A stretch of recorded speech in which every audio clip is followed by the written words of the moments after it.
to the Hijack. Hijack number 338, I think. Yeah, 338. So, welcome to it. I guess this would be like probably season 4 or 5 or 7 or 17. I have no fucking clue. But thank you for hanging out all the same. My name's DJ Zwane, and I just rhymed. Hell yeah. I wanted to do the show today this way because I wanted a palate cleanser. The last 2 shows that we've done have been very serious, and they've been about the genocide that is happening in Palestine at the hands of the Israeli Defense Force. There's a lot of people that are started listening since I did that show. You probably think that a show hosted by a brown guy called The Hijack, where the last 2 episodes you heard were about the Palestinian genocide. I'm definitely on some lists.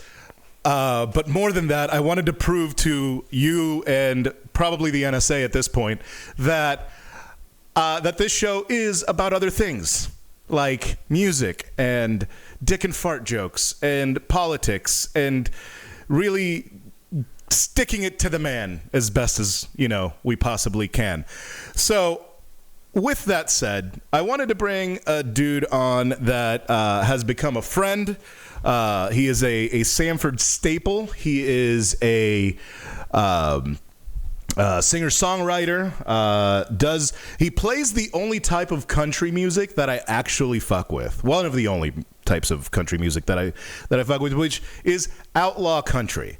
And it comes from, and the reason is because it comes from a real place. Like, there's the history of that we're going to talk about includes everything from growing up in similar scenes and the same music scenes.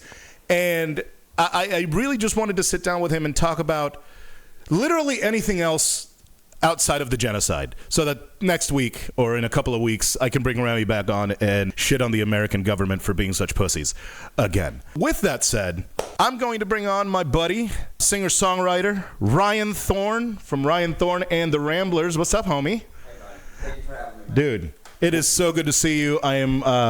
This has been a long time coming. I was going to say, that's the words out of my mouth, man. Long time coming, let me tell you. Dude, you and I met in one of the weirdest and coolest ways, where we almost got into a fight over some whiskey. And then the next day, you came up, and this right here is why I was like, man, this guy's a G. This guy's cool.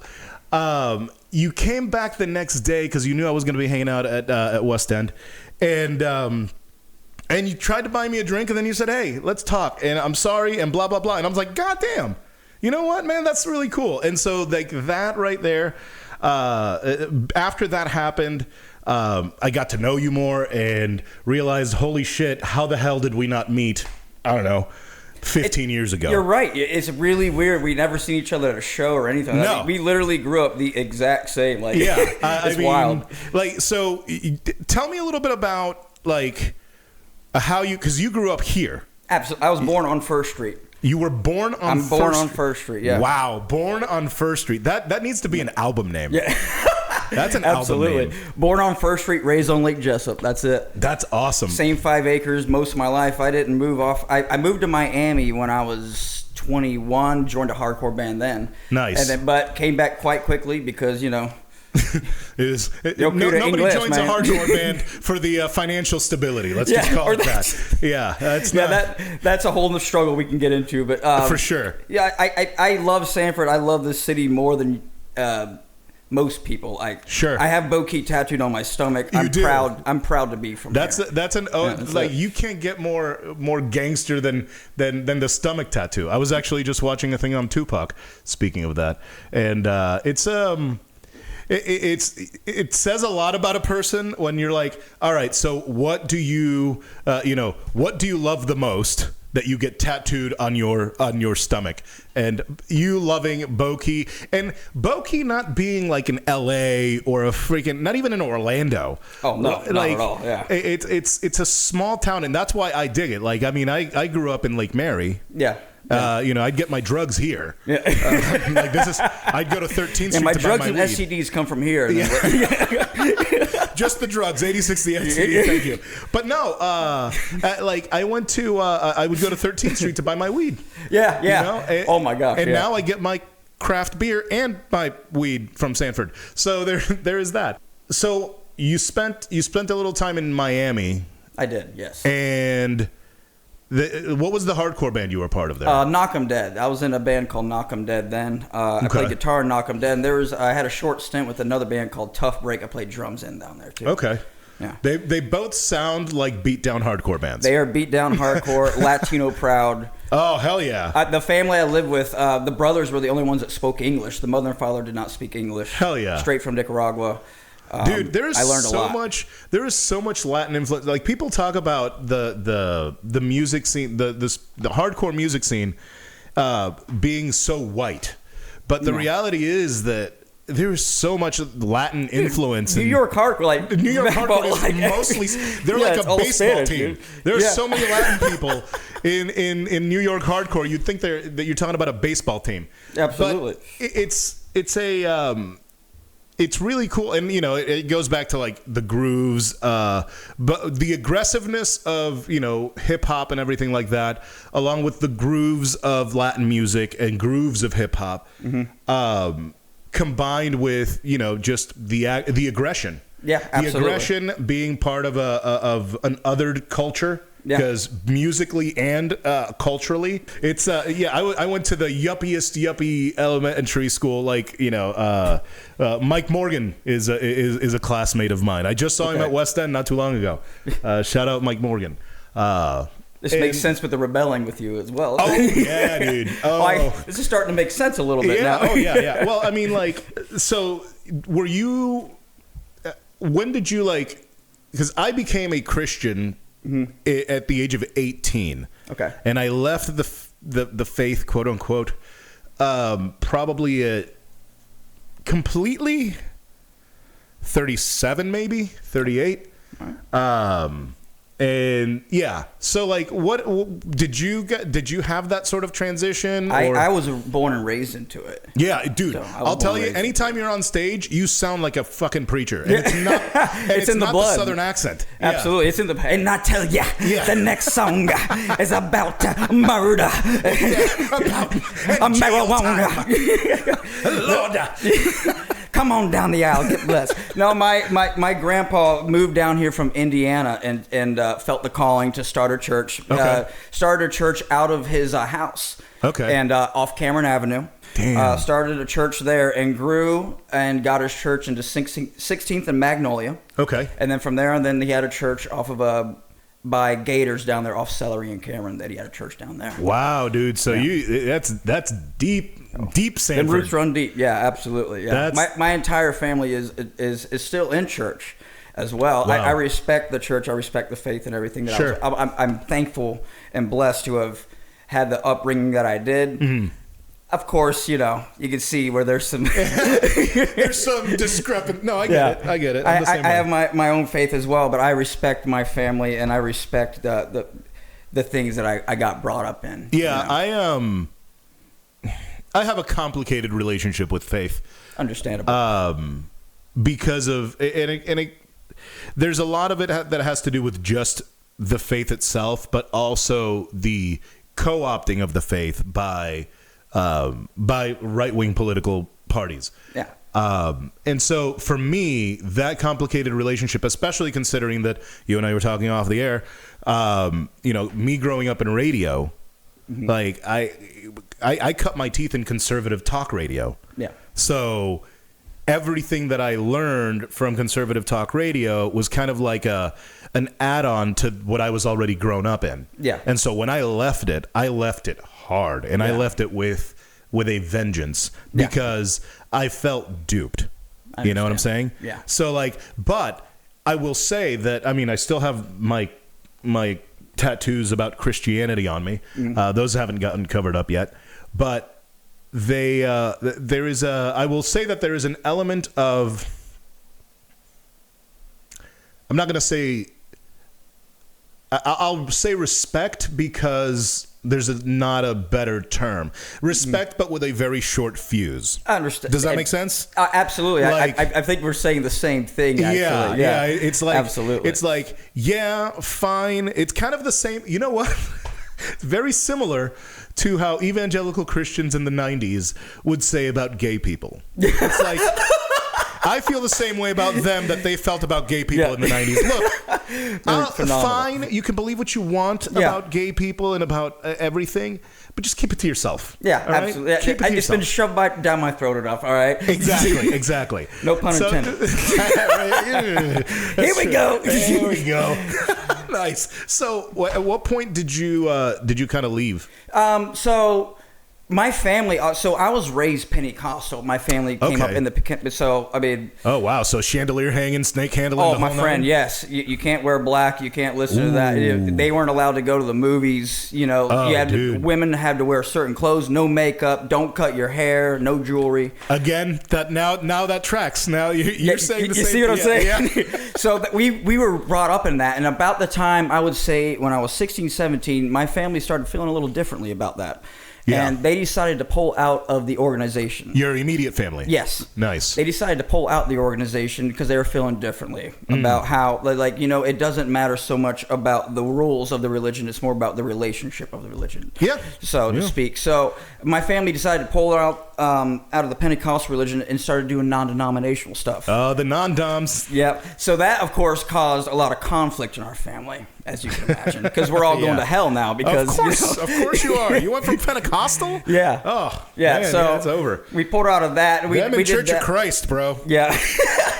So I did that for a while, but then also I got to about when I was 19, 20, and you know, I had my rebellious phase. I'm a rebel. And hold on, wait, you're what? I rebel. So my way of rebelling was to go hard into punk rock and to hardcore. Yep. And with that, the second I turned 18, I said, I'm leaving. This is what I'm doing. And I want to be in a punk rock band. I want to be in a hardcore band. I want to tour. And I want to play angry, fast music and get tattoos and just be a fucking hellraiser, man. Yeah. I wanted to be the devil. Yeah. Because I've only known the angel. So. Yeah. No, I hear that. I feel that so much. I can't even begin to tell you. Yeah. But the thing, here's the only difference for me is that, like, the reason that I really liked Christianity in particular is because they sold me a dude, this Palestinian Jew, that would die for their friends and would do everything and like would go to the ends of the earth literally to for their friends. And to me, that was like, yeah. And that is a parallel to the hardcore scene. Absolutely. Like, absolutely. It's like one of my favorite hardcore bands. A ton of my favorite hardcore bands came from the early 2000s Christian music scene. Yeah. And one of them is called "A Love for My Enemies." Oh, yeah. So growing up in all of that, it was like, okay, so. You know, it's not all the cheesy shit that you hear from your mainstream church. There's also this sect of Christian music that is respected by the secular realm. Like, there was a point for those youngins where that like, number one, hardcore and metal did not mix. But even after that kind of that wedge was repaired, there was still a big divide between the Christian and the non-Christian hardcore scene. But there was a time, I don't remember when it was, I can't tell you the band that did it, but there were a ton of bands like Norma Jean, like Seventh Star. Yes, Seventh Star is a big one for me. Like, you can be tough and Christian. That's what's up. Or the guys from Spitfire, Training for Utopia, who there was so many bands that toured with non-Christian bands, and they were like, and they were respected by the non-Christian bands just because they were good. Yeah. And at the end of the day, that's the key. Can you do the shit? Yeah. That's it. And that was awesome. But like, so what year did you end up moving to Miami and doing Miami? the That was I was like 20 or 21. So year wise, I mean, what year is it now? 2024. 2024. Yeah. So I moved out. I literally told my parents, I said, hey, so I threw all my clothes in a garbage bag. I grabbed a first act guitar, and I said, my friends are coming up from Miami. They're picking me up, and I'm going to move to Miami. Like, I told them the same day. Wow. And they were like, whoa. They're like, this is what I'm doing. They were just like, okay. Like, now, before that, were you like kind of a Hellraiser already, or did this come out of the blue? Like, were you like, I just came from youth group, I'm gonna go? You know? Well, probably in their eyes, yes, but you know, in my mind, the transformation was happening, but not in their eyes. Yeah. Like me, I was feeling compelled and moved into a direction that I was going to do. I wanted to go out and be by myself. I wanted to prove myself. I wanted to be the person in my mind that I wanted to be, and I could not do that under those guidelines. Sure. You know, I get that, and for me, it was a similar thing. In fact, you had your friends come up and pick you up to go to Miami. Mm-hmm. I had a chick come up with her family because they wanted me to marry her. Oh, yeah.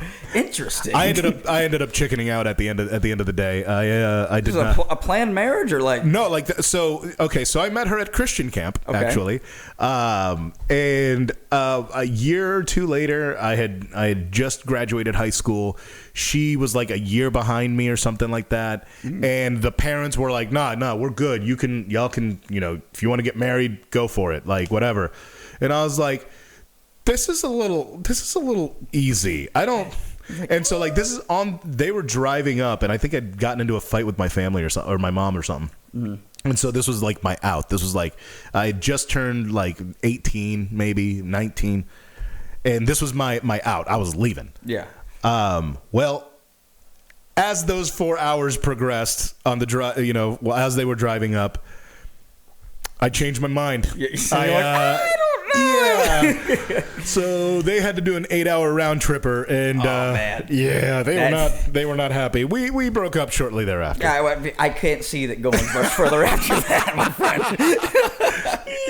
There's a lot of pressure there, man. It was. It is like that. There was someone that in the church that I grew up with that like since she was like around my age, you know. Yeah. Everyone was like, "Oh, when y'all getting married? Oh when my y'all God, getting married?" dude. I was like, "Can I just talk to her first?" Like, yeah.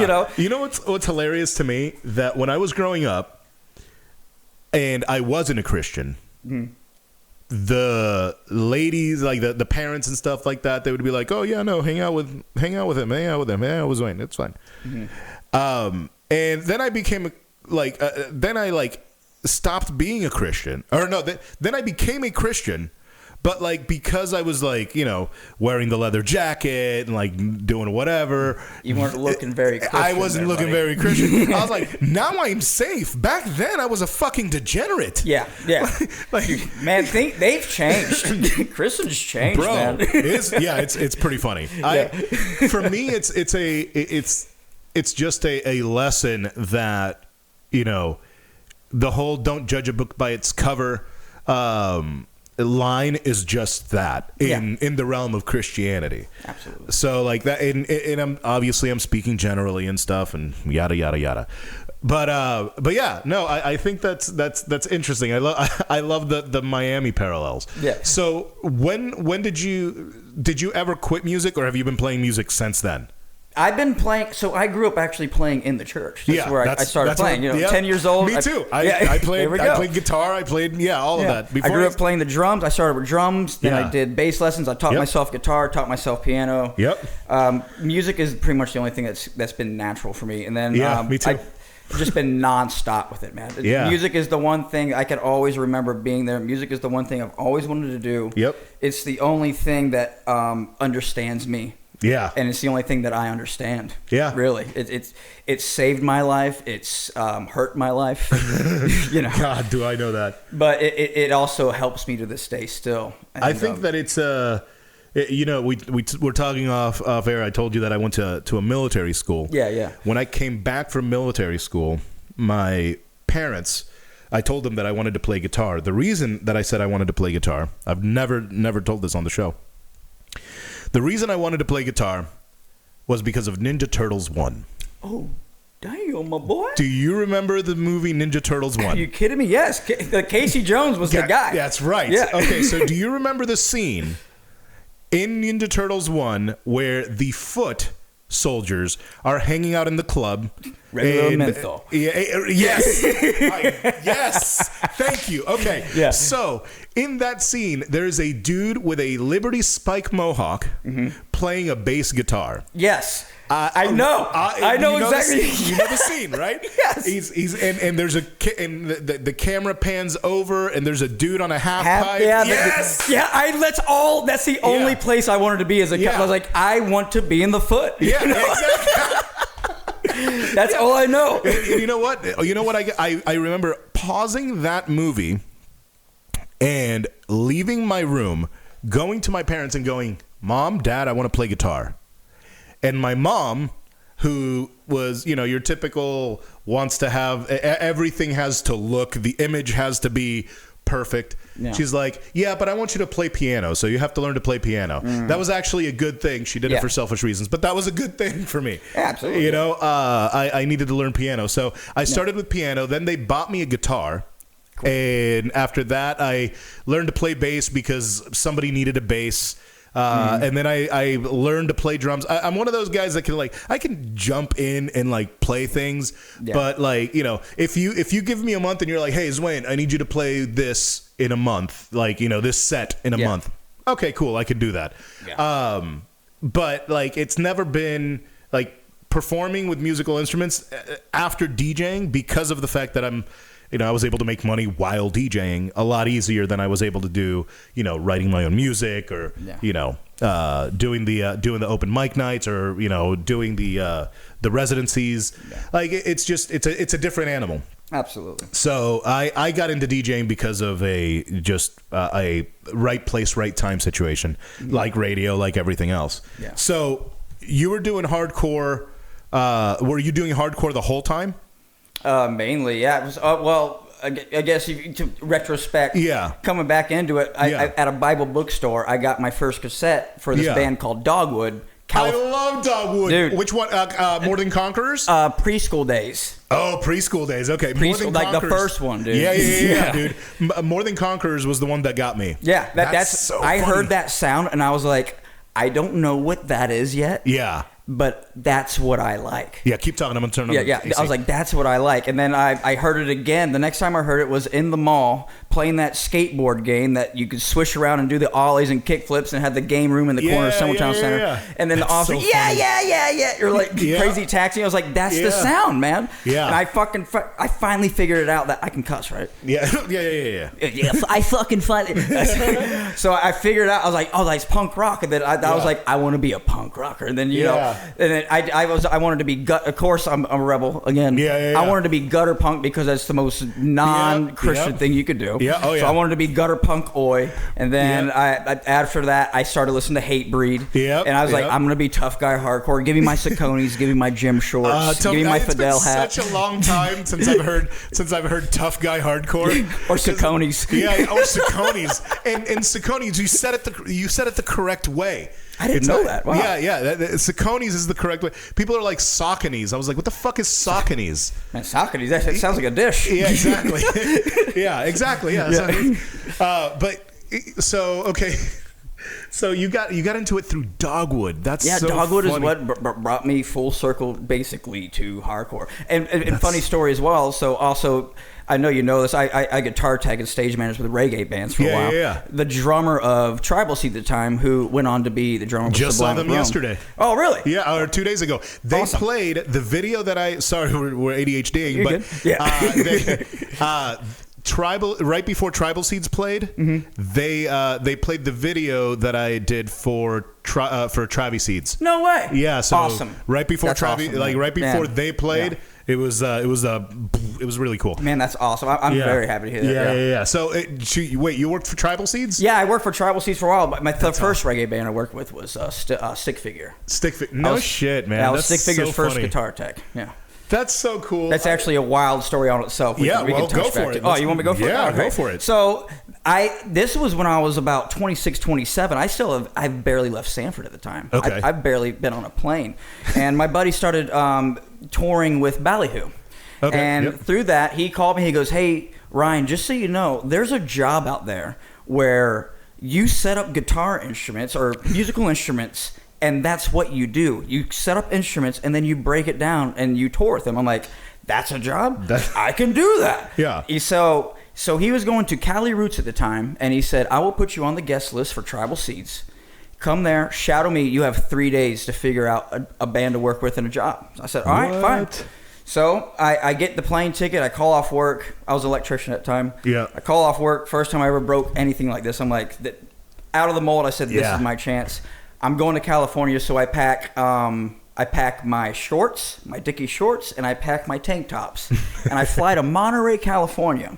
People that don't understand Monterey, California, it's fucking freezing. So I get there like in a rubber band plane because I got to go into a smaller airport. Get there and I get out. I'm like, "This isn't California." No. Like, and I've barely been out of Florida, so I don't know what's going on. Jefferson, that's Monterey. That's up there. That's up north, dog. Dude, it was fucking freezing. So I don't know anything. I just know. I was like, "Hey, so there's a music festival happening in town.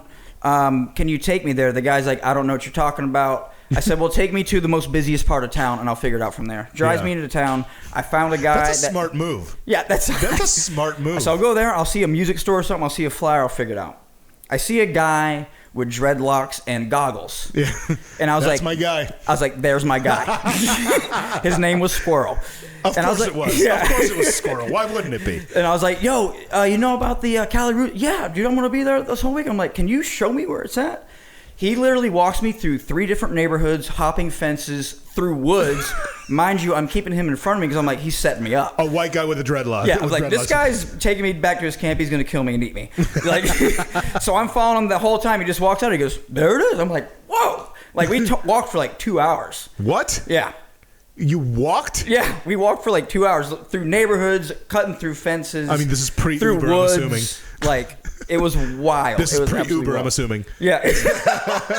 Can't just Uber a fucking... Anyway. Yeah, but I get there, and I'm still, at the time, I'm basically on a flip phone. Yeah. Like, it's flip phone era. Not even. It's actually iPhone. I just still operated with the Nokia, press it a few times to get the text. And call my boy. I'm like, "Hey," he's like, "Yeah, get a hotel." I'm like, "I got to get a hotel?" Like, he's like, "Yeah." I'm like, "I don't have a check card or nothing." He had to call ahead, get me a hotel. I got in the hotel. And then I came back out. We went to the whole festival, and on the last day, I had a blast out there. Yeah. On the last day, I met Tommy, the bass player from Stick Figure. We hit it off. We came and we kicked it the whole time. We're hanging out with them, talked to Scott, and I let him know what I was doing. Exchanged numbers, and like a couple weeks later, he called me while I was on the job. That's doing so cool, dude. He's like, "Hey, you're serious about this?" I'm like, "Dude, absolutely." He said, "Well, I'll fly you out if you're ready to go." I said, "Let's go right now." That is badass. And that was it, dude. That's a wrap from there. And then I toured with them for a couple years. After that, I went to Tribal Seeds for a couple years. Met a lot of the most amazing people. That's how I got my country band, is through that world. Damn, dude. Just a lot of great people in that industry. I can't say it enough. There are, in all my tattoos, I have 2 lines from lyrics. One of them is, do you remember the band Head Noise? No. There's an old band out of Jesus People USA up in Chicago, a gutter punk band called Head Noise. Wow. I think they're still putting shit out, but they're not what they were. But they one of their songs is like "Every Knee Will Bow." So "Every Knee Will Bow" that's not their lyric, but technically that's the reason I got it. The other line is on my chest, and it says, "Born in Babylon, raised by Jah." Oh wow. Yeah. Those are the 2 lyrics on my body. One of them is a Tribal Seeds lyric. Dude, I learned so much of that. Like, because when I started that, I didn't listen to reggae at all. No? Okay. They called me the metal guy. The metal guy. You're the metal guy. Yeah, he's the scream guy, you know. But everyone, like, I got to learn the culture of reggae and everything. I'm like, dude, oh my God, I love it now. Like, it's so good. My little brother, JJ, he was the one that introduced me to like the white boy reggae scene. Yeah. When I was like, I was deep in the hardcore scene and stuff, and JJ was into a lot of metalcore. And then he moved into the reggae scene somehow, I don't know, and eventually just got into the festival scene, and then he was introducing me to all these bands, and I'm like, oh, Tribal Seeds, that's pretty cool. And so I got into Tribal Seeds was the first white boy reggae band that I really got into. And they're Mexican. Yeah. Are they really? Yeah. No shit. Yeah, absolutely. Well, I mean, I say white boy reggae because that's Indeed. Yeah. But that's so funny. They did a great set, man, at Florida Groves. Yeah, dude. Oh man, that was such a good show. They're still very good friends of mine. And we still talk. Dude, Shams is my boy, man. Hell yeah, dude. Those guys, Shams, dude. They Gonzo, all those guys, man. They're so cool. They still got it, man. And bro, the lead singer, is he a vampire? I know he's Mexican, but is he a vampire? That motherfucker has not aged. No, he has not. Because he's healthy, man. The man takes care of himself. Yeah? He really does. He doesn't get out there. He doesn't party. Steve doesn't party or nothing like that. He keeps to himself. He takes care of himself, and he takes himself seriously on the road because he wants to take care of his voice and stuff like that. He's the real deal, man. He is the real deal. He's everything that he sings about.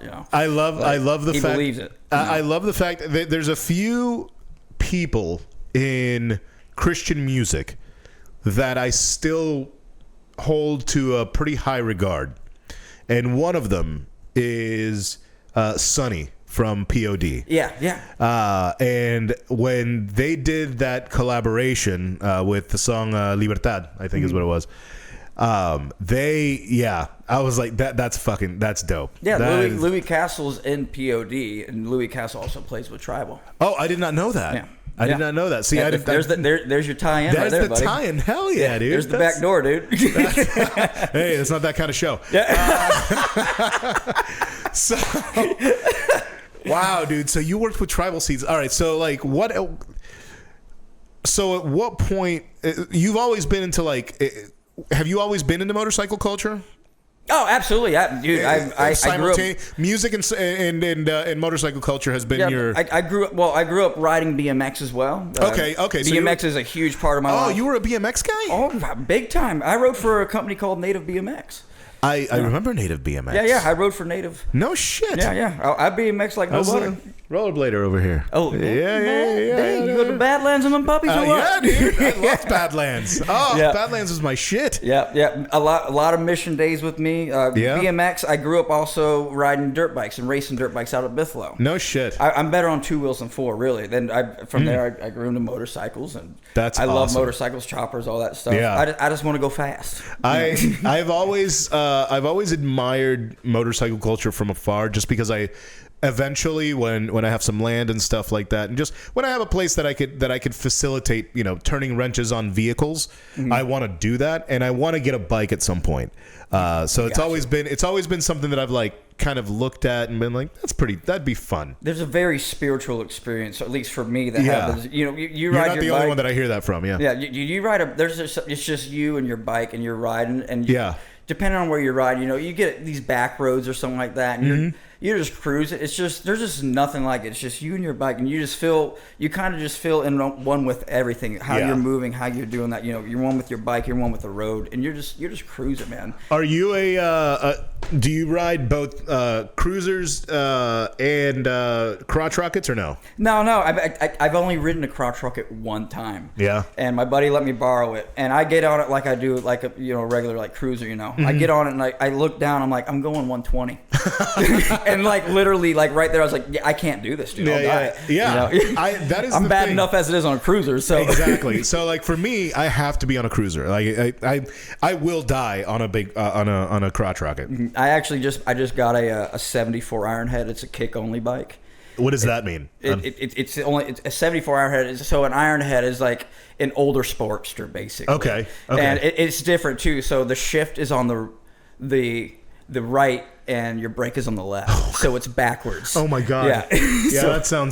That sounds terrifying. Yeah, it's kick only. So okay. So you So you went to Tribal Seeds was your or that era was that your first era working with like big time bands like that? Yeah. Okay. Yeah, that was my walk in. So, the first time I ever did it, I worked with Andrew WK one time. Oh, dude. Because of Eric Payne. Eric Payne plays in That's awesome. He's like, come out with me and I'll show you what's up, because I was starting to hear about it. And I told Tom, he's like, come out, I'll show you the ropes. So I did Andrew WK very first time. The I Get Wet, was it the I Get Wet tour? I think it was just honestly a random tour at the Orpheum when the stage was like up to your chest. You know? Okay, yeah. It was one of those things. And we randomly did it just one show. And then after that, that's when I flew out there and did that whole thing. And then I flew out. He flew me to California. They picked me up from the airport. And I was the driver tech the whole time, and that was it. And I just got thrown right into it and just figured it out from there. That sounds like, man, it sounds like radio, actually. That's literally how it happened with me. Get your feet wet, Yeah, see if you can swim, boy. Hey, don't fuck up the brakes. That's it, dude. Scott from Stick, he bought a monitor, a Behringer X32 while on the road, right? Yeah. And he was like, "Yeah, we're gonna have in-ears now." I'm like, I don't know how to work a board or anything, you know. God. Or at the time I did, and then he's like, "No, you got this." Like he backed me up the whole time. Great supporter, man. He's a great supporter. He put me in the thing. He goes, "You can do it, man." Honestly, that's how you grow. Like if you have somebody that's a leader like that will say, "Hey, it's all right, you got this," and kind of give you bumpers, so you can have the fake it till you make it is very applicable in this particular case. Absolutely, and that's exactly what it was, my friend. Yeah. You know, because at the end of the day, one of my favorite radio people, one of my good friends, the 5 Minute Professor, he says the worst day in radio, and same with entertainment, is that nobody dies. Yeah. You know, the worst thing that can happen in your life in radio, like at the end of your shift. Nobody died, right? What's the worst that happened? You went off air? Did anybody die? No. Actually, in my case, somebody did die on the air. Well, no, not on the air. It was in between shows. They were waiting to get on the air. Oh, dear Lord. It was right after when Shannon Burke and I were working together. Uh-huh. Wow. Yeah. This guy, his name was George Crosley, who was a pastor, like a televangelist type pastor, moved from that to being like a libertarian talk show guy. Okay. Did some TV stuff. He had a show at in the evening time, like right after we did a drive time show. They did the evening time, and we get off the air, and we're prepping for the next day's show, and we're like, "Where the hell is George? Anybody know where George is?" "Oh, I don't know where George is." "Well, they're 3 minutes till airtime." "Oh, well, let's walk around and see if we can." We found him Elvised out in the the bathroom. The can. Damn, yeah, dude, it was bad. Wow. That was that was a. Something like that. We actually had somebody die on tour once. Jesus. Yeah, it was a driver, and the guy he wasn't driving at the time, was he? The original Wailers. Of the original Wailers? The original Wailers, yeah. We were doing one with the original Wailers. Shit. I think this was with Tribal, but yeah, the man. God damn, dude. The dude was cool as hell, man, too. But they found him. They were like trying to knock on his door, get him to go. Like, it's bus call, it's time to roll. Yeah, and they got in there, and he was croaked out on his bed. Holy shit, dude. Croaked out on his bed, man. Man, at least it was on his bed, Yeah, he rested, If I'm gonna go, I'd rather go in my sleep. Yeah, absolutely. Yeah. That's the peaceful way to go. So I hear. I've never done it, so Yeah, I've never croaked, so never been there, so I don't know. So, damn, dude, you have those are some wild stories. Tribal. If you gave me 100 tries of bands that Ryan Thorne has worked with. I would have used all 100 and then some, and never gotten to Tribal Seeds. No, then those are the homies too. We almost got arrested in Virginia together because they smelt weed on the bus, and the bus driver let them on. They arrested all of us. What? Yeah. Oh my God. They arrested all of us. Dude, we've been through a lot, man. We've been through a lot together. So back in the day, there was a band called The Ludacris, who became Norma Jean. Oh. They were called. I didn't know that was the original name. The original name was The Ludacris. They were, and they had just changed names. And they were in Melbourne. They happened to be staying at a friend of mine's condo. And Solid State Records paid for our Denny's meal at the end of the night. It was very awesome. We decide to go to the condo, and the Norma Jean boys are those are wild boys. Mm-hmm. They had 1,200 bottle rockets in the trailer. Hell yeah! And they were like, "Hey, let's shoot each other with bottle rockets in the middle of the beach." And I was like, "Say what?" Say less. Yeah, so I was like, "All right, let's fucking do this." So we go down to the beach. It's probably midnight, 1 o'clock in the morning. It's after a show, maybe 2 o'clock in the morning, and we're shooting bottle rockets at each other. This is back before their lead singer. This is the old lead singer. This is Josh Scoggin, who went on to do The Chariot and 68. Yeah. So he was the original member, the original Norma Jean lead singer. I shot him in the back. Somebody shot me in the wrist. And then like at some point I took a break and I'm like, I'm going to go get some drinks. I grab a couple of the guys and we go get drinks across the street. I come back and one of them, a Scotty maybe, I don't know who it was. They run back from the beach going, "Dude, I thought he was you." And I was like, "Who?" He's like, "The cop." I was like, "The fucking cop?" Oh my God. Tell me. Please tell me. Apparently what happened is as we were getting drinks, a cop showed up, went to the beach because, I don't know, there was a bunch of grown men shooting bottle rockets small at each civil other. war happening. Exactly.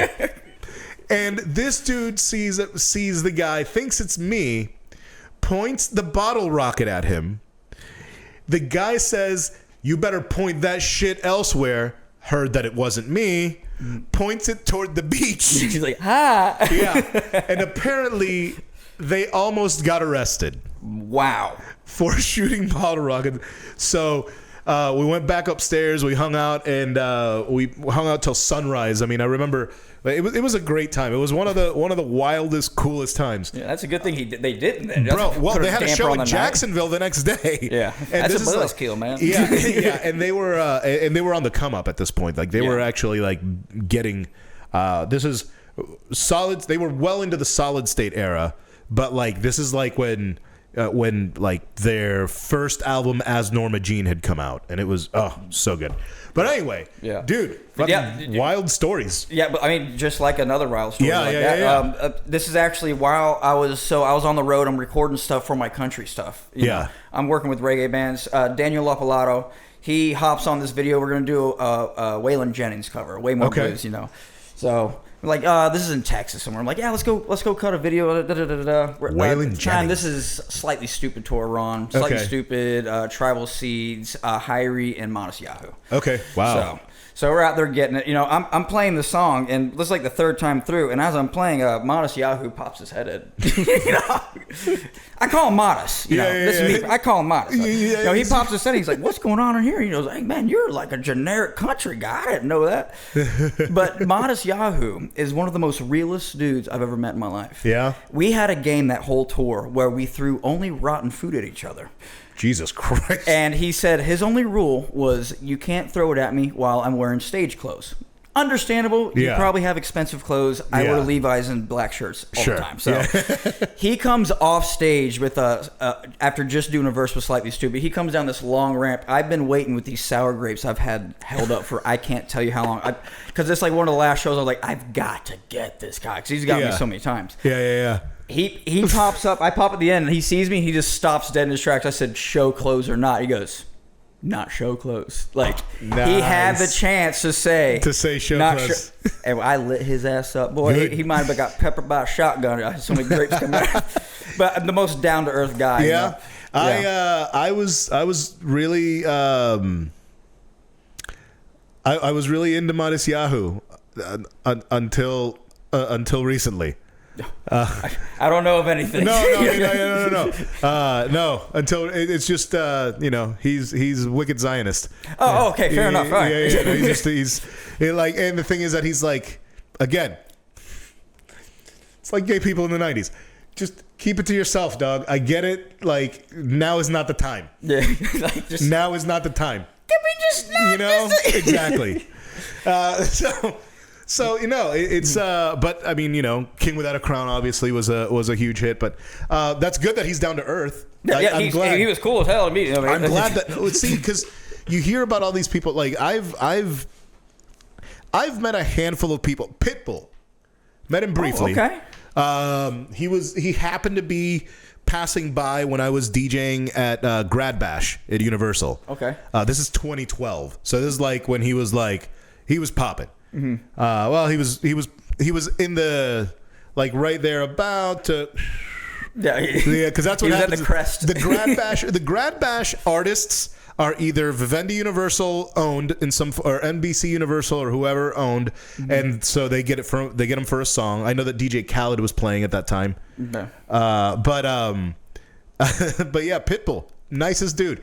And all he most of what he wants in his rider is a bunch of water.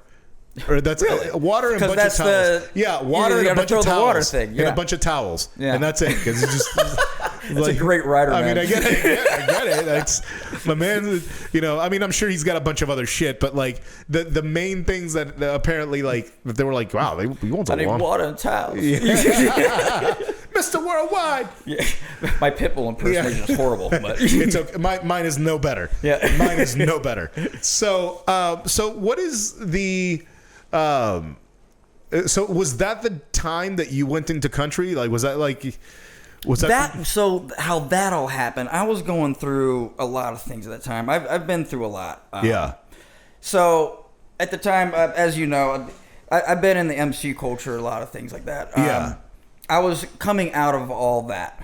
Okay. I was, I've been through a lot. A lot of my friends went to prison and stuff like that. Sure. Yeah. A lot of my friends, did the ratting thing and was a friend. Yeah, it's not cool, man. People that you thought you knew and then you turn. I'm like, that is the fucking worst. It's not cool. It's really not cool, and it's a stress and an anxiety I wouldn't wish on my worst enemies. Yeah, it's the ultimate betrayal. Yeah. And I was kind of at a crossroads because I put my all into that culture in that life. You don't seem like the guy that half-assed things. No, it's not. I got 0 or 120. That's it, buddy. I'm the same way. I mean, the same like, But I put my all into that. So I was at a crossroads where I didn't know what I was going to do, and through all that, I lost. I forgot that I loved music. Because I didn't listen. I was focused on that. Yeah. And when I got it, I didn't know what to do. And one of the guys, he said, "What you need to do is you need to go play music." And so from that, I just got my phone and I just started recording songs over and over again. And what year is this? Oh, this is, man, 20. This is probably 7 or 8 years ago, maybe. Wow. Maybe a little less. I can't give you the exact thing. It's a little bit of a blur because I was going through an addiction at the time, too. I understand that. Yeah. And so I just started recording the songs and just kind of bringing this stuff so in that world, you don't talk about anything. Yeah. And you don't really, and it plus also, sometimes you're kind of raised a little harder where it's like you don't talk about, everyone's got problems, you don't talk about your problems. That was figure it out. Yeah, that was my way of finally getting to talk some of my problems out. Yeah. And honestly, it's probably some of the first times I heard my problems was out of my own mouth because I didn't know I had them until music helped me. Because you weren't really, you weren't processing it. Like you knew it was there, but you hadn't defragged your head. Absolutely. I wasn't going through therapy at the time, so I didn't have the tools thereof to, even understand or comprehend what was going on with me. For sure. And music at that time saved my life, and it got me focused on the right things instead of all the negativity around me. I still had a lot of negativity happening around me. For sure. But I at least thankfully had music at that time to help me cope and a place that I could escape. That's awesome. A healthy escape for once. Yeah. And through that, I found an old home video of my uncle. My uncle is a singer-songwriter, God rest his soul, Richard Martin. And I found songs that he written. Richard Martin sounds like a singer-songwriter. Man, he's the best. Yeah, that's a singer-songwriter name. Yeah. So he So every time we have a family reunion and everything, our family brings out musical instruments and we all just sing. I love that. And it's at the river. We go down to the river and then he would sing and play and I would be so locked into him like you wouldn't believe. And I found the song that he written and I said, I'm going to re-record this for my family for Christmas. Oh, hell yeah. So re-recording that song that he wrote, I realized that I have a country voice. Yeah. And I was like, kind of pissed off about it because I was, because I was like, I've been wanting to be a punk rocker, hardcore kid, everything, but I associated country kind of as I associated church and everything else. Yeah, like that. yeah. And so when there's a lot of parallels there. Yeah, and then so in doing that, I was like, damn it, I guess I do have a country voice. But then I started remembering a lot of the old country that I was raised on that I've heard my whole life, and I was like, that. They are kind of punk rock too, there's some punk rock there, and then you hear what they're singing about, and da-da-da. I was like, oh man, I just dove head first because it's subject that you can feel like there was something organically happened there that I could feel. So, what's funny? It's country music, the outlaw country genre. There is a Spanish parallel, like a Central American. I'm Dominican, so we have a whole different set of things. But in Mexico, there is narco corridos, which are the basically outlaw mariachi songs. These are songs. These are songs that artists like Orion Thorne in Mexico would literally write about, like a folklore song about a narco. I know what you're talking about, and I'm gonna tell you something.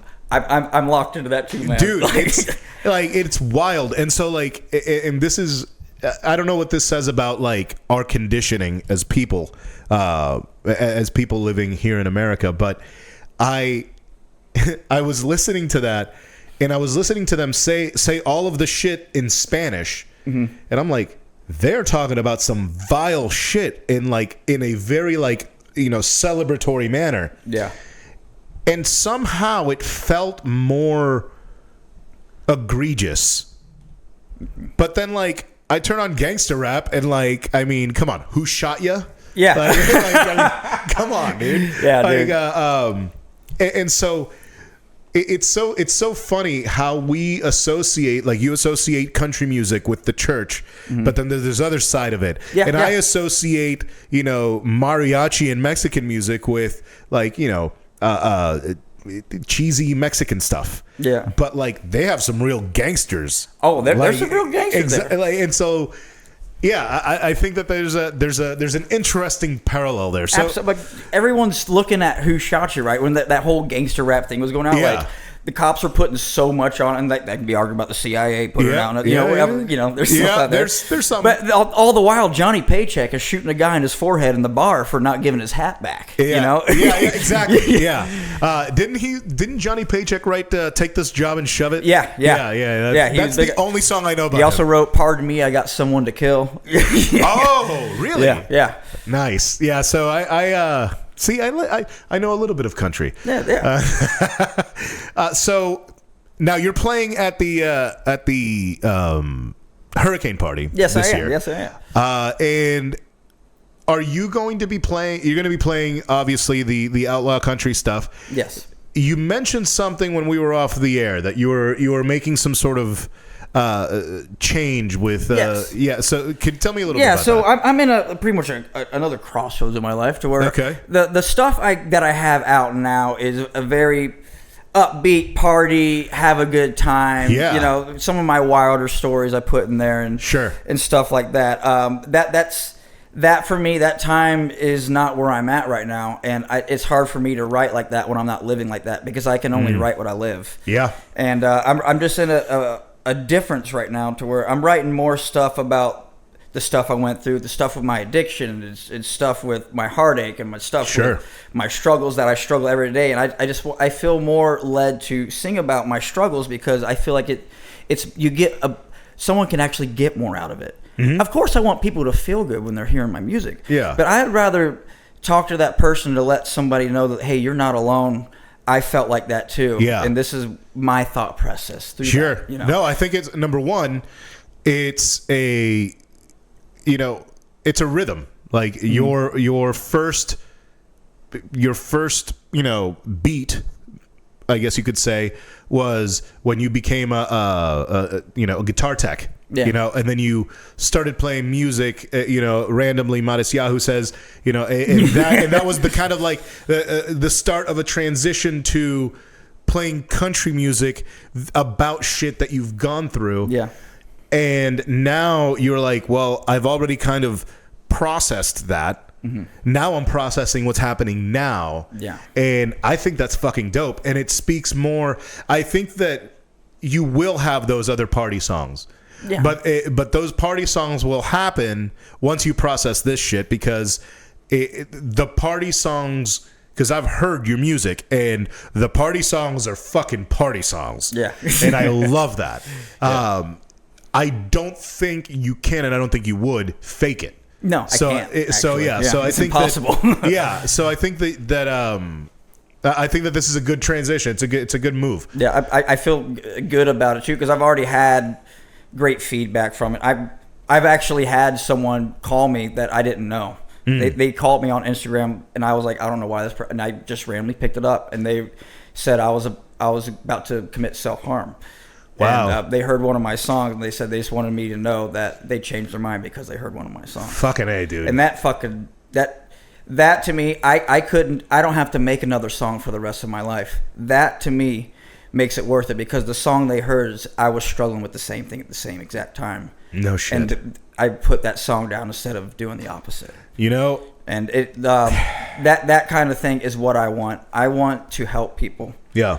I've done bad things, man. I've hurt people. Yeah. You know, but I also help people, and I don't want to atone per se. No. But I'm just on the other side of another mentality now, and I just want to dig into that, and I just want people to know that they can be helped, and there's help out there, and you can get through whatever the fuck it is you're going through. You can get through it. I don't care how dark, how dirty it is. Yep. You could be at the place where you say, I am not getting out, and I won't see tomorrow, but you will. Yeah. There's another day. I love that. Yeah, that's a great fucking message.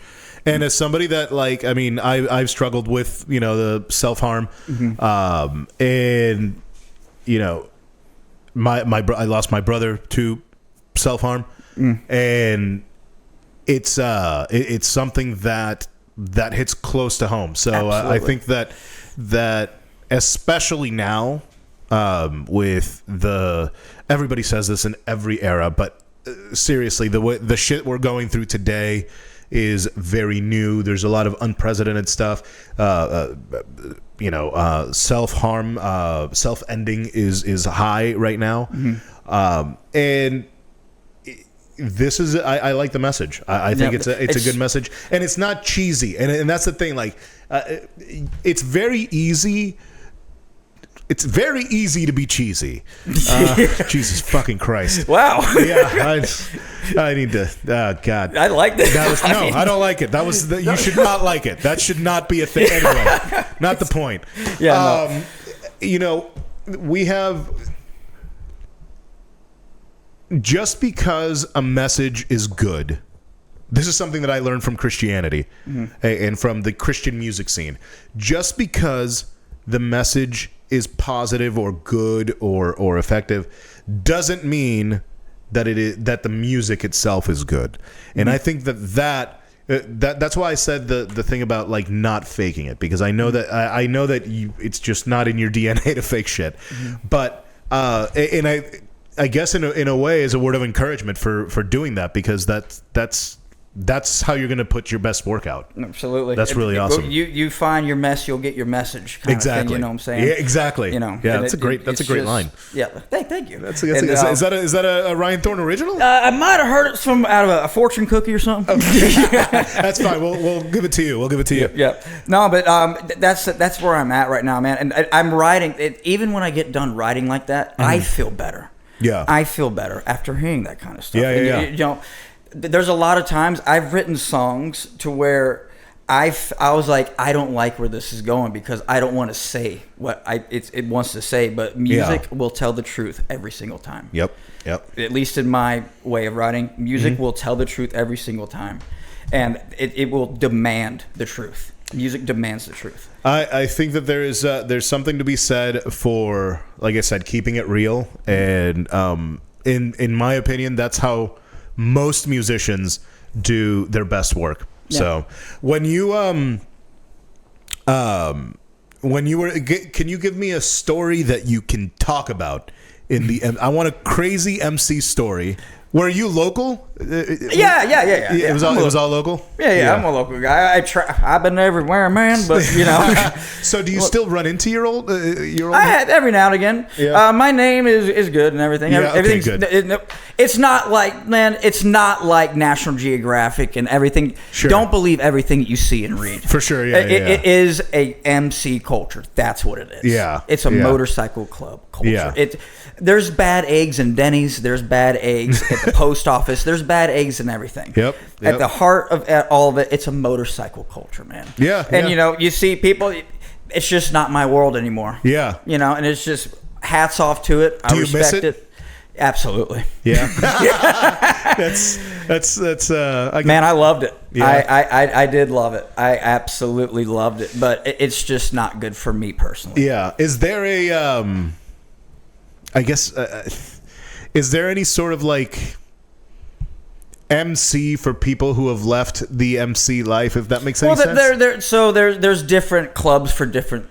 They have different vibes, you know what I'm saying? Yeah. So different clubs have different vibes, and there's someone that says, "I'm just not feeling that. I'm going to go another direction." And there's never been no hard feelings like that. If you don't feel like you need to be in that club, that club will be like, okay. Yeah. Like, it's not like, you can't leave here, you know. It makes sense because why would you want to be there for something that you don't want to do? Not only that, but you're a volatility at that point because you don't want to be there. You're being there against your will. So like now you could be, now you're malleable. You know, if you want to leave. It's not like, you know, the media and everything wants to make it out to be. It's at the heart of it. It's just people who love riding motorcycles and who actually give a shit. They do care about each other, man. You go through a lot together, man. You create bonds. Dude, you know? I will tell you this. If I was in a situation where there was an MC or, you know, a police officer, and I was in a bind, I'd probably hit the MC guy up first. You 100%, will. Absolutely. There's no scenario in which I could be like, you know, that guy's like, Damn, the uniform's cooler, man. Yeah. That's true. The uniform is way cooler. Yeah. No, man, I agree with that 100%.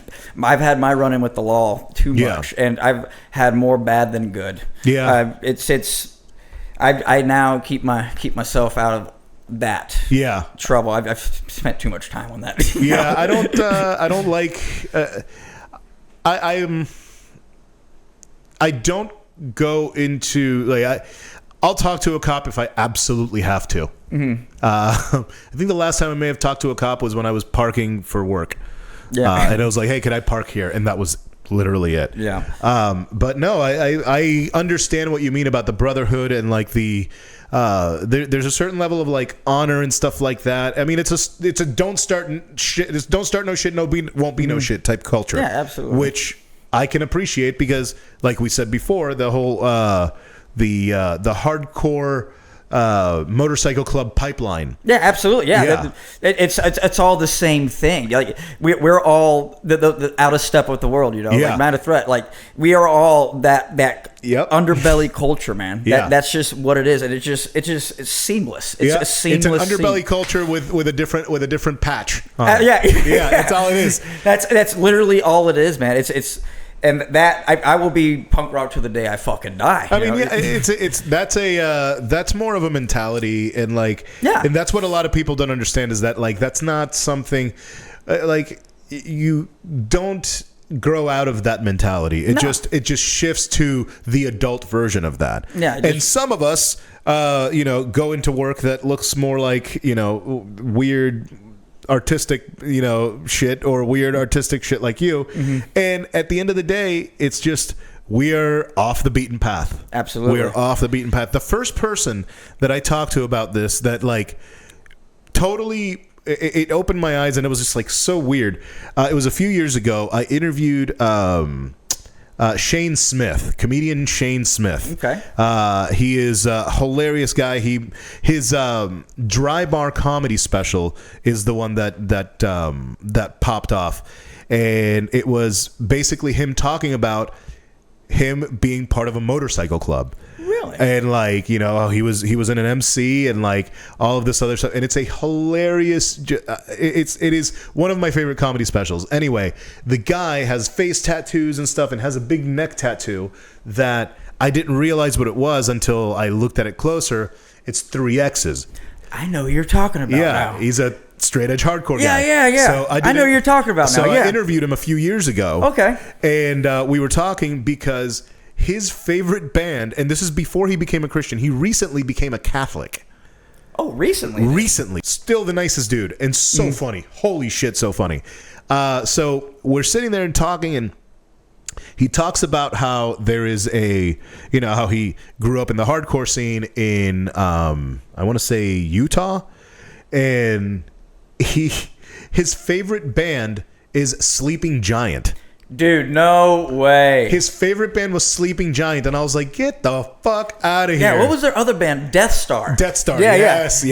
Dude, Sleeping Giant, yep. Impending Doom. Death Star X, Impending Doom. Dude, I saw Impending Doom in the middle of a church, in the middle of a Baptist church, in the middle of nowhere, out in like Mount Dora, maybe? I don't know. But it was awesome. They were so good. Yep. But anyway, so I'm sitting there talking to Shane, and he tells me about, like, he grew up in beatdown hardcore, and then he got into motorcycles because his stepfather was head of one of the motorcycle clubs there. Mm-hmm. And he's telling me about all these fucking wild stories about robbing people and shit, and I'm just like, what the fuck? And he is the nicest dude. Yeah. Like the absolute, like, just nicest guy. But like the guy is wild. Yeah. But that was the first time that I I was like, holy shit, there is a pipeline here. Yeah, absolutely. I mean, again, there's bad eggs and everything. Sure, yeah. Not that that's what it's all about, but like, yeah. Like I used to be security guard at a local venue, and we would always rob the drug dealers. Yeah, like you see them come and be like, either you got to go outside with that, or you get beat up in the bathroom. Which one do you want to do? That's kind of that's an easy choice there. Yeah, but it just came so naturally. Like I always gravitated towards that because I always wanted to be a tough guy. Sure, yeah. I have Napoleon complex. Dude, when I was in 9th grade, I was 4'4", 75 pounds. Oh, when I graduated, okay. I was barely 100 pounds. Like, okay, all I want is to feel like, Yeah. I want to be the toughest guy ever. So. For me, it was never like I just had a short temper. Yeah. Like the reason that I landed in a military school overseas is not because there are only 2 types of people that go to military school. Mm-hmm. There are the problem children, and then there are the people that have military aspirations. Okay. I was the former. Very much the former. Believe it or not, I know. You got me fooled, my friend. I know, Let me right? tell you. Yeah. You'd have thunk I was a proper military kid with my uniform and shit. Yeah. But I did really well there. It was just like, again, it's the culture that I was not, I didn't like. Yeah. But I did well with the ones and zeros because it's another culture. Yeah. MC culture borrows from military culture. Yeah, absolutely. Gangs, do that. It's just a structure. It is a structure. Yeah. It all operates under a same blanket. Same exactly. umbrella, they just have more money for uniforms and bombs. Indeed. That's all that is. That's it. That's all that is. So, like, what was the catalyst for the change, the transformation, and did it happen at the same time? Did you leave motorcycle club culture at the same time as you started, getting, rehabilitated? A little bit of not an overlap there. So when I left, it's actually a pretty crazy story. So, I lost my grandmother when I was 2 years old. This is all going to come full circle. I lost my grandmother when I was 2 years old. I've always had this feeling that she's my guardian angel. As unspoken as it is, I have one memory of her. I was 2 years old, but I have a memory of her. My dad one night, he called me, and he said, I just woke up, and your grandma visited me in a dream and said that you're in danger right now.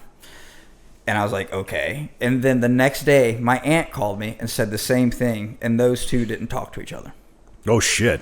Yeah, I found out they didn't talk to each other. And I was like, okay, something weird's going on. Yeah, that's scary. I when my granny, I just know. There's something inside my spiritually. I'm just like, okay, something's going on. And I was kind of already feeling like things are going bad, and I got to make a decision here. And that was kind of the head of it that really told me, you know what, it's time to move on.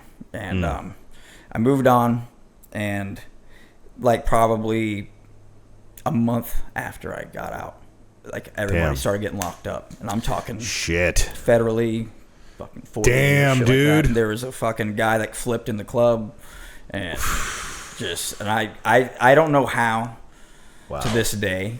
I'm just blessed beyond measure because that could have been me. Yeah. So you never ended up. Wow, no, dude. Nothing. Absolutely nothing came to me, and I really just. It's like the prayers of your grandmother, It's just, that's all it is, and I still getting out of that. I'm still the same person. Yeah, of course. I made the patch. The patch didn't make me, kind of. Yeah. Thing, you know what I'm saying? Yeah, absolutely. And so I'm still the same person with or without a club. Exactly. So I'm still a wild motherfucker. Yeah. Exactly. I've since worked on it now. Yeah. But at that time, we've literally met that way. It's okay. Yeah. So, but in going on that, I fell into some pretty hard addiction, man. I got pretty bad on the amphetamines, man. And, oh shit! Yeah, I got hooked on that pretty bad, and it got to a point to where I lost everything. I was losing my fiance that I had at the time. My jobs weren't working out. I was literally just eking, living on people's couches, oh god, living in my mom's garage, and that'll be dude, just that's rough. All the time, and. That it came down basically, my ex, she told me, she said that you need to make a decision right now because you're choosing all this over your life, and you make a move. And so it was a tough move, dude. It took 4 places for them to accept me, even in a rehab. Oh wow! Yeah, I didn't what have was the because I didn't have the right insurance, and I didn't meet their requirements for being an addict. Which is so dumb, dude. It's absolutely insane how hard it is to get help when you need it like that. Yeah, dude, that was a tough time, man, because I was I'm trying to get help and I can't get it. Yeah, I'm telling them I'm a full blown addict. I've you give me $20 right now, I'm gonna go get more drugs. What bona fides do you need? How many family members do I need to lose? I found one place, and her mom helped me out in getting the insurance because I had to get the right insurance. Sure, yeah. Found the place, and I had a family friend that used to work at a rehabilitation center. She told me exactly what to say and how to say it, which for people who are trying to get help, you don't know how much you take, and your amount of what you use can vary from day to day. Oh. That's what you say, so you can actually get help. Interesting. And then I did that. I went to St. John's Recovery Place. It was, up Shout in out North St. Florida, John's. and it was a holistic place. Okay. It offered EMDR therapy, neurointegration therapy, and brain mapping, and everything like that. Wow. I did 30 days inpatient. I checked myself in. I did 30 days in. That was the best move I ever made in my life. It saved my life. How long ago? That was 4 years ago. Wow, dude. 4 years ago, yeah. Something like that, yeah. Hell yeah, man. Yeah, 4 years ago, dude, EMDR therapy completely changed me. Yeah. I felt like I lost a person. I did the brain mapping before and after, and I gained 60% brain activity. What is brain mapping? I don't even know. Brain mapping, it just takes a map of your brain and how it connects. Okay. It shows the slow and fast parts. Interesting. And so, yeah, you do this thing with neurointegration therapy where you lay on this bed when it vibrates to like the frequency, right? Okay. And they put magnets on your head, and it speeds up and slows down the either side of the brain, and so it evens you out. And the whole time you listen to a guided meditation. Huh. Dude, it's awesome. That's awesome, dude. I love the fact that, and again, just like by the conversations we've had, it sounds like you're the type of person that you're just like, no, I'm doing that, and then just like you just go. Yeah, it was literally, I went there for business. Yep. And I went there to take care of business, and I did. I went there. I said, I'm working on myself every day. I didn't stop until I felt better. I love that shit. I mean, I fucking gave it my all. I before that, my brain was messed up, not just from drugs. I was misdiagnosed by my therapist, and I was on the wrong medication, and I was double dosing the medication, thinking it would help me more. Yeah. And really, I just started hurting myself more. Yep. But, Well, I mean, I was a kid of the '90s, so I was in the Ritalin, Wellbutrin, and then they changed that from Wellbutrin to like Adderall and Prozac. Yeah. So yeah, no, I'm that whole thing it was a nightmare for me because I hated the way that like all of that stuff. I hate the way amphetamines make me feel. Yeah. Like, so I mean, it's literally one chemical compound off of what the fuck I love. Exactly. So, exactly. You know what I'm saying? Exactly. It really is. And when I didn't have it, I would take 90 milligrams of that. Really? I would take 90 milligrams at a time. Wow. And I weigh 150. Yeah. No. I know. Yeah. That's. I would take 90 milligrams of that shit. Jesus, it would be dude. the same thing for me. It's the same. Wow. It was the same feeling. And did you smoke it typically, or? Yeah, well, I snorted it for 3 or 4 years, and I would tell people about it, and I was functioning. Yeah. But the second I put the flame to it, it changed everything. The second I started smoking it, it changed everything. And it changed everything like that.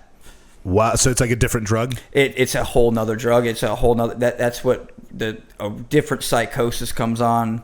Really? You know, I'd be up for days on end thinking people are talking outside my window. I've looked out my front window and seen an old lady standing there looking at me and pointing her finger and then coming to and then realizing it was the light hitting the side of the garage. Holy shit. Like being up that long and just being out of my fucking mind. And of course, being off the handles and sitting there looking out and having a gun in my hand, you know, just like, oh my God, just dude. like waiting. And, you know, you quit the club and you think people are coming to get me. And no one's coming to get you. You know? Well, you quit the club because of the things that you heard. And then, right. Yeah. Oh my God, and then, dude. of course, all that, again, that all comes into play, buddy. And let me tell you, I set myself up for a successful paranoia trip there, man. Yeah, you definitely took it to 11. God damn. Yeah, I mean, that's me. Right. Old 11 Ryan Thorne. Yeah. Man, dude, I hated the way I hated the way Adderall and Ritalin and all of those amphetamines made me feel. Mm-hmm. And when I smoke, I typically smoke weed because I quit smoking. I had a brief opiate addiction for about a month. And my I had kidney stones. Oh, wow. And they prescribed me 30 days of oxycodone after I had passed the kidney stones. Holy shit. Like these footballs, the little footballs. Yeah. I'm aware. Yeah. So I get home. I had just left the IT industry, so I'm working in I'm working just DJing like 4 nights a week. And I get home and I pop the first one. And I'm like, I drink a beer and I'm like, God damn, this is amazing. and so off one beer too. Yeah, off one beer. This is one beer? Yeah. And it's like, this is amazing. So next day, pop another one, drink another Yingling. Mm-hmm. The next day, pop another one, drink another Yingling. I'm like, this is fucking amazing. Yeah. And day 30 rolls around and I'm out. So I'm like, fuck. And then I start getting that stomach ache, that dope sickness. Oh, yeah. Yeah. That's horrible, man. Bro. And horrible. It was very light, but I recognized it because I'm like, I know I've had friends that are on heroin. I've had friends that are on. So I was like, this is addiction. Like, I know what this is. So I called my brother JJ, who was dealing at the time, dealing weed, pounds at the time. And he called him up, and I was like, hey, man. He's like, what's up? Like, I'm out of oxys. And he was like, oh, well, you want to come over? Get you nice and high. That was the second time I had ever smoked weed in 10 years. Oh, wow. I quit smoking weed for 10 years because I became a Christian, and Christians weren't supposed to do that. You're right. Yeah. So at 28, I think it was 28 or so, I was like, all right, well, I'm going to go smoke weed. Mm-hmm. And he packs me a gram of like this, just the stickiest indica you've ever seen in your life. And I'm like, cool. He gives me a 2-foot Rasta bong. Mm-hmm. And he's like, here, take a rip of this. So I do. And oh my God, I forgot to breathe. I was stoned like a gravel road. It was so fucking, I was so high. Bro, it was great. I woke up the next day and I was smoking a pack of Marlboro Reds a day. Quit smoking that day. Awesome. I quit drinking by 90%. Wow. Like, I dropped my drinking by 90%. And yeah, like since then, I backed that, dude. Yeah, that's awesome. After that, it was over. Like, I was like, oh, okay, well, this is, because the thing is, I know I'm an addict. Mm-hmm.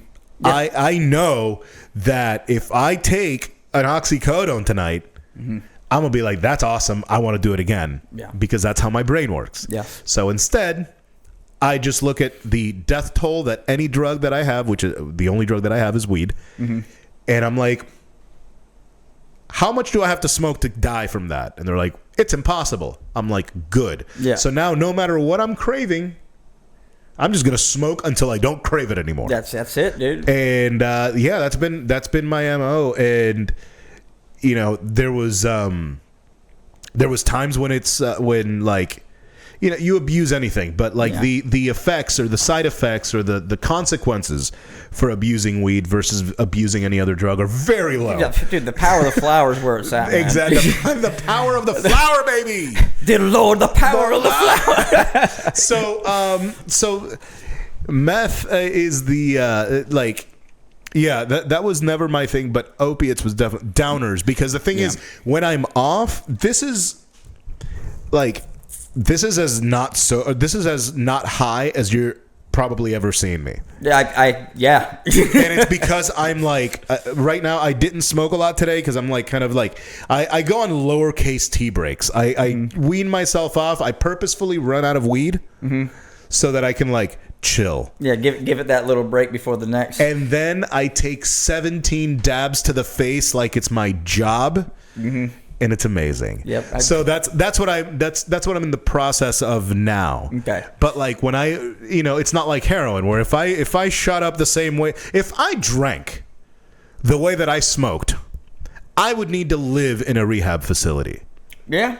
Like, there's just no way. And you wouldn't be as functioning as you are, you know? Oh, God, no. You know? No, and like, I'd be 500 pounds.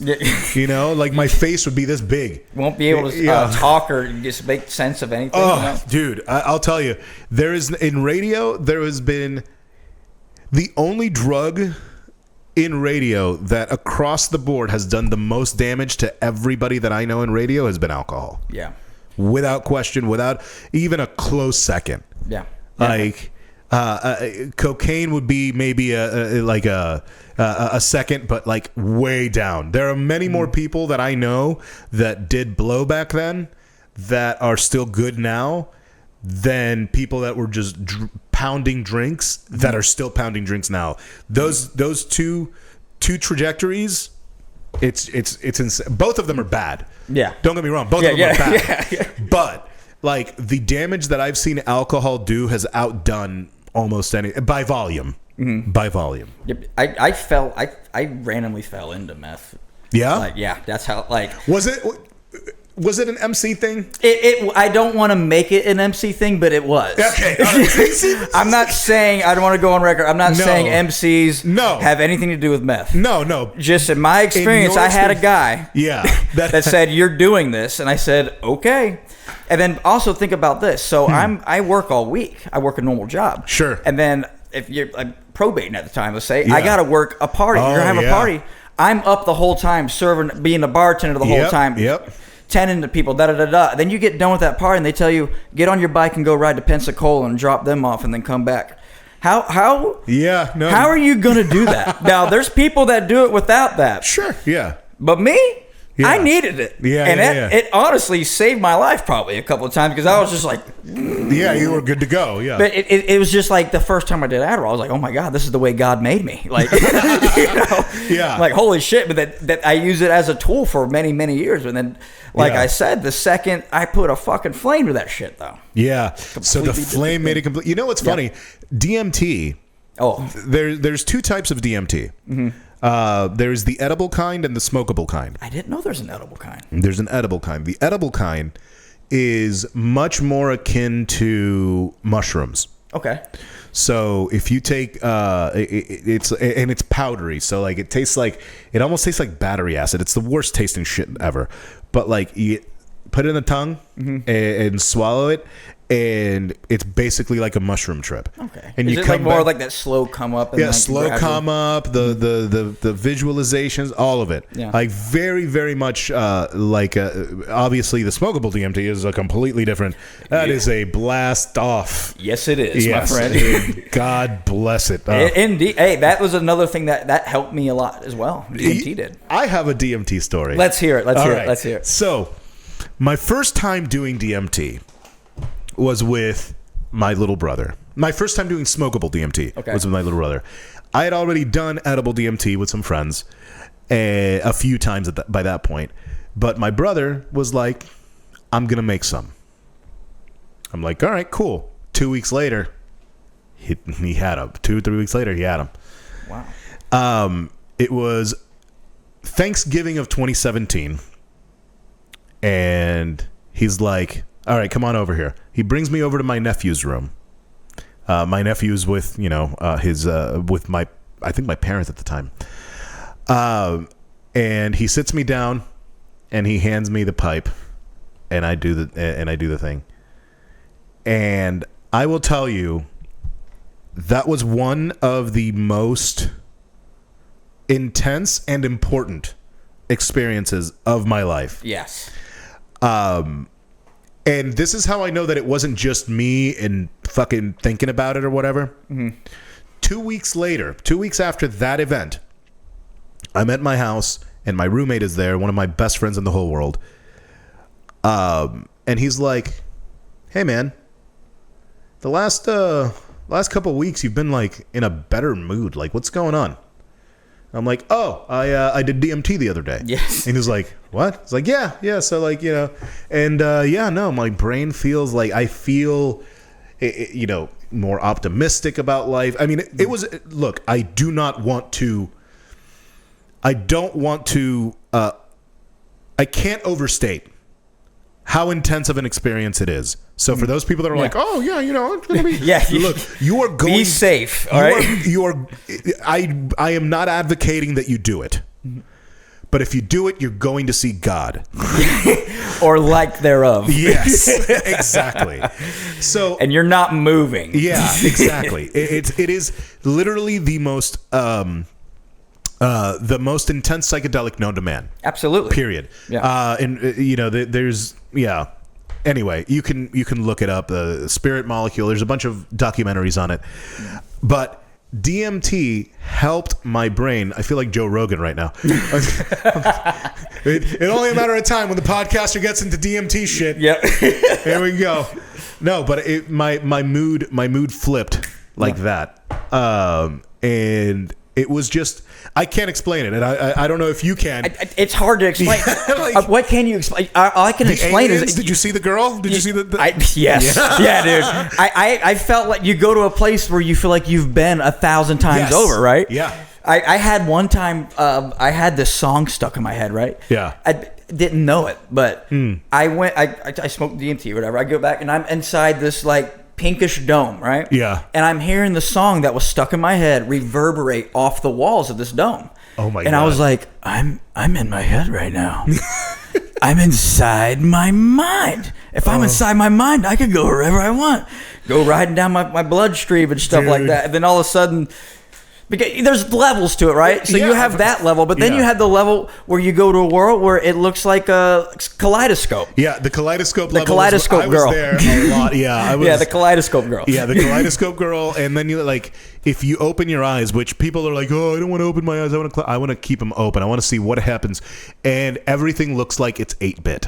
Yeah, like dude. Everything looks 8-bit. It's so awesome. Yeah. Oh God. Yeah, I had the end of my DVDs, right, or like the end of my bed. It's like a whole line of them. Yeah. And I hit it, and I start getting the like your ears start getting and all of a sudden my DVDs just start buzzing, bzz, like the Matrix. Bzz, then it's a sound wave. Then bzz, then I look up and then my ceiling's not there. I'm like, I'm in the cosmos right now, bro. I'm one. It is.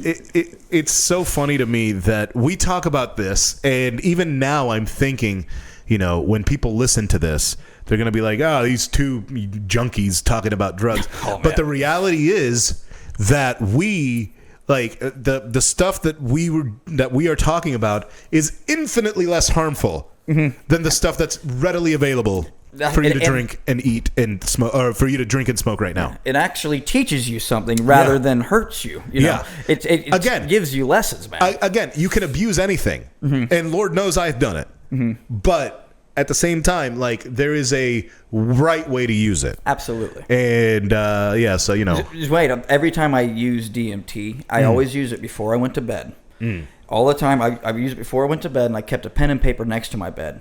Because when you come back, you know, you slowly kind of lose it like a dream, you know? And so I would write down my experience so I wouldn't forget. Because you come back differently. And it's not bad. It's a good thing. You come back better every single time. I go to... so mine is Sundays. Like on a Sunday after like a festival or something like that, the Sunday of that festival, I will typically go to whatever field is playing, whatever music, and I will just do DMT there. Yeah. And I will just be one with nature. Sounds so fucking hippie. But let it be. Then let it be hippie, man. But that is literally the things we've lost, man. That's true. No, we got to get back in touch with the Fern Gully, dude. Yeah. I'll tell you, if 15-year-old me and 15-year-old you were listening to us, you'd be like, what the fuck are these people? I'm like, dude, I'm going to military school. Yeah. I'm on my way to a third world country to get yelled at by people in Spanish. Yeah. But dude, all right. So let me know where can people hear you play next? So next up, we got the Hurricane Festival coming up May 18th. May 18th. And that's happening. Patrick Hagerman and his band. Hagerman. Oh. Yeah, that he's gonna be my backing band, man. Oh, dude, I love him. Yeah, he's so what good. A phenomenal, beautiful human being, bro, man. And a talented man at that. One talented. Of the dude. When he played, he was. We stopped by there before going to Florida Groves. We stopped by Uber Keller. Okay. Shout out Hollerbox Uber Keller on the second floor of Hollerbox German Restaurant. So Patrick was playing there, and like he posted a little video. I shared it. The dude is just so fucking good. And he could change. He can do literally hours of anything that you want to hear and make his voice sound exactly like whoever. Yeah. He does Willie Nelson better than Willie Nelson does Willie Nelson. Like it's absolutely incredible, bro. I'm looking forward to watching you guys play. Yeah, I'm looking forward to it as well, dude. It's gonna be awesome. And then after that, I'm gonna help him out with his set. Hell yeah. Also got I'm doing a set April 20th at Celery Cigar. I just do a bunch of covers there. The 25th, I'm doing a show in DeLand as well. Hell yeah. I forget the venue, but I'm doing with a good friend, Brian Raymond. Nice. And I'm working in the works. I don't want to put it out there like it's going to happen, but I'm in the works of maybe doing something in Tennessee soon. In Tennessee? Where in Tennessee? Can you say? Maybe Nashville. Maybe not. Oh, hell yeah. We're there's a festival up there my buddy's going to try to help me out with. And hell yeah. We're going to go see if it works out or not. I need to introduce you to, if I haven't already, I may have, my buddy Abe and Abe Couch. Him and his band play at West End all the time. Okay. They were there last week, and they have a country act, and they have a a couple others. I might know somebody from that guy. Yeah. I think I know who you're talking about. Yeah. Those are old friends of mine from the punk scene, dude. Oh, right on. Those are old punk rocker friends. Just make full circle, man. Yeah, full Country, circle. punk rock, and reggae. It all Hell yeah. goes into the same melting pot. And where can people find your where can people find you online? Online, you can find me on Instagram at rthorne, Thorne music. On Facebook, it's Ryan Thorne and the Ramblers. On YouTube, Ryan Thorne and the Ramblers or Ryan Thorne. I'm about to change the band from Ryan Thorne and the Ramblers to just Ryan Thorne. Just Ryan Thorne, okay. I've just been just me for forever, so I was like, why am I rambling? So I'm going to change it all in the process of changing it all to just Ryan Thorne now. So Instagram's probably the best place to get a hold of me. I love it. I'm excited to see what happens with the. I'm excited to see the set at the Hurricane Party. You're going to be playing on 420. I'm going to be playing on 420. Oh, well, I'll be playing the Hurricane Party too, but at 10 o'clock. I'll be playing the after party at West End. But I will be doing the 420 thing at West End on next week. So I will make sure and stop by and check you out. So, absolutely. But dude, thank you so much for being on the show.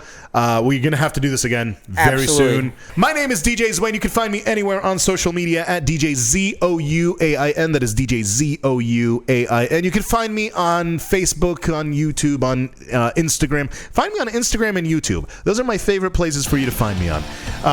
And that's where we're starting to kind of push everybody, because that's what we do.